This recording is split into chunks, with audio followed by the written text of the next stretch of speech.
What if we told you that the greenest air conditioning was invented 700 years ago and that it was able to cool buildings by 12 degrees Celsius with no electricity? Meet the city of Yazd in Iran, one of the hottest places on Earth, reaching temperatures of 50 degrees Celsius every summer. In order to deal with these extreme conditions, when people had nothing but natural means to ventilate their spaces, they came up with this system, called a wind catcher. A wind catcher looks like a tall chimney, usually with 2 or more open sides. The system is very simple. It catches the breeze that blows above ground level and channels it down into the house below. This displaces warm air that is expelled through the opposite face of the wind catcher.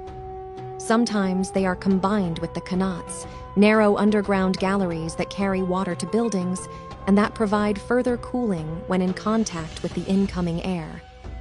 Even in the complete absence of wind, a wind catcher acts as a solar chimney. Warm air rises through it, drawing down cooler air into the building from the other side. Looking at what our cities are becoming, is it time to turn to vernacular architecture and learn from what our ancestors have developed for centuries?